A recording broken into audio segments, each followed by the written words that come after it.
Donc, Ali, je te donne la parole. De quoi tu vas nous parler exactement aujourd'hui? Alors, on va utiliser un outil qui est mis à disposition gratuitement pour tous les clients Office 365.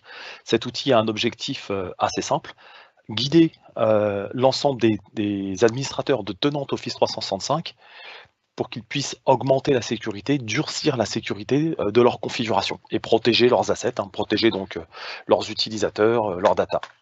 Voilà, donc il y a des choses que Microsoft va pouvoir faire de son côté et ces choses sont bien évidemment faites. On pourra faire une vidéo d'ailleurs sur le sujet. Et il y a des choses que Microsoft ne peut pas faire parce qu'elles sont un peu trop intrusives. Et donc, l'ensemble de ces choses-là vont rester, on va dire, à la charge des administrateurs détenant Office 365. Donc voilà, je vais vous présenter cet outil. Donc, l'outil Secure Score se présente de cette façon-là. Donc c'est un outil assez simple. Pour y accéder, securescore.office.com, comme vous le voyez ici, en HTTPS. Vous allez avoir un pop-up de login et il faudra y entrer les logins de l'administrateur du tenant. Une fois fait, vous allez avoir donc toutes ces recommandations à votre entière disposition. Ces recommandations ne sont ni plus ni moins celles édictées par les développeurs des produits et par l'engineering, donc les personnes qui mettent avec les opérations ces produits à disposition des clients. Voilà, donc il y a toute une série de choses que je vous invite à lire dans le bandeau qui défile, donc une fois que vous serez connecté. Donc pour faire assez simple, on va entrer dans le vif du sujet. 75 sur 364. Voici un tenant de test. Et on ne peut pas espérer plus si on n'a rien fait de son côté en tant qu'administrateur en termes de sécurisation. On aura des scores qui vont avoisiner 75 sur 364, ce qui va être à peu près la moyenne d'un tenant sur Office 365 si rien n'a été fait. Voilà, donc 75 sur 364, ce sont des points. Ce sont juste un nombre de points, donc le score obtenu. Et comment cela fonctionne-t-il? Vous allez avoir un peu plus bas, ici, un curseur. On observe ici qu'on est en mode balanced, on est dans la zone balanced, donc équilibré. Si je déplace le curseur vers la gauche, on voit qu'il est passé en basique. Si je viens vers la droite, on voit qu'il passe de nouveau à balance, puis à agressive. Donc la recommandation, c'est de vous positionner sur la partie haute de balance, juste avant que ça devienne agressif, pour un tenant. Voilà, Par contre, si vous travaillez avec des éléments extrêmement sensibles, type défense, type organisme d'intérêt vitaux, etc., alors il faudra peut-être considérer à basculer du côté agressif. On observe aussi que la target score, ici, le nombre de points, et donc aussi le nombre d'actions, augmente ou diminue suivant qu'on aille vers agressif et respectivement basique. Voilà, donc je reviens sur ce que je vous recommande de faire au minimum, donc de vous mettre juste à balanced avant que ça passe en agressif. Donc on a 400 points et 34 actions. Donc notre cible pour avoir ces 400 points, sachant qu'on en a déjà 75, c'est juste en dessous. Donc il suffit encore de descendre vers le bas, et là on va avoir toute une série d'actions dans notre file d'attente. Donc on peut afficher les actions en fonction d'un certain nombre de critères, les catégories, donc tout, les data, les devices, les applications, les identités, ou bien par rapport au comportement, la configuration ou tout ce qui est review, l'impact sur les utilisateurs.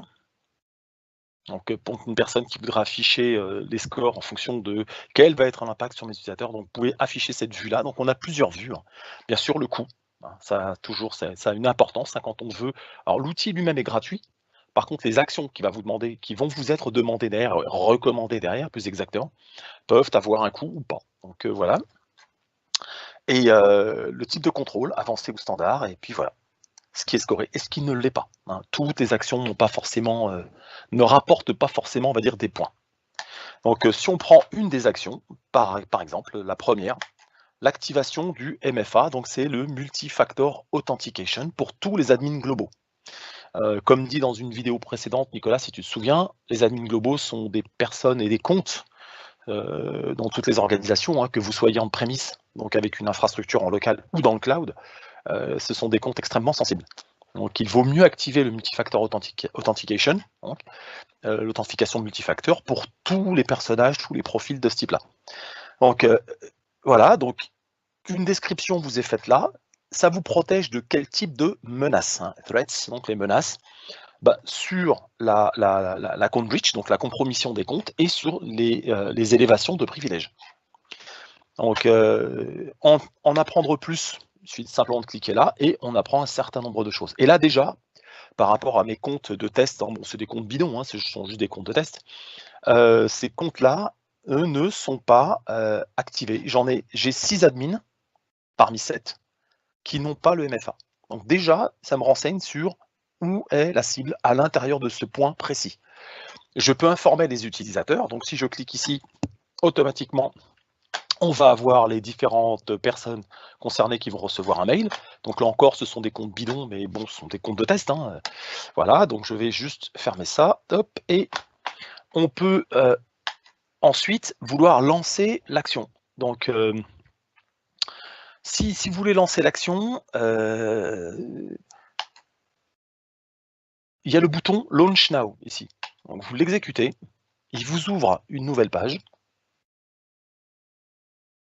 Voilà, et là vous avez la possibilité de lancer les actions. Donc je prends un autre compte administrateur blabla, et je vais, avec cet administrateur de test, cliquer sur le multifactor status. On voit bien qu'il est disabled, hein, pour lui.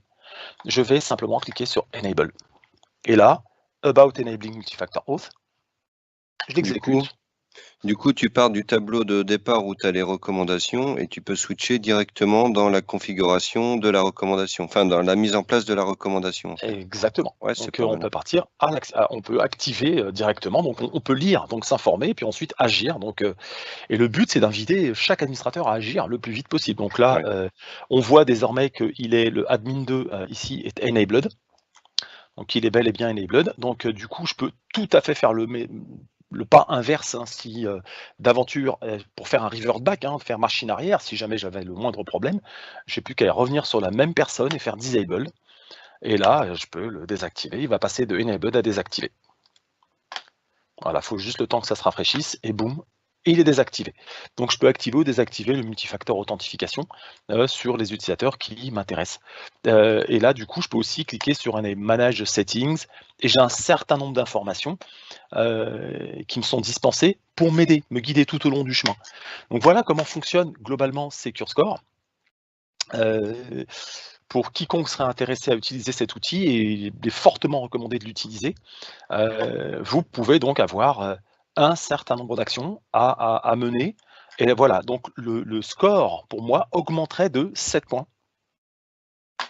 Donc je peux continuer et l'activer pour l'ensemble des utilisateurs, ce qui est très très fortement recommandé, etc. Donc les forwarding blocks, Advanced Option, là aussi pareil, qu'est-ce que c'est? Bon, je peux cliquer et avoir une idée de ceci.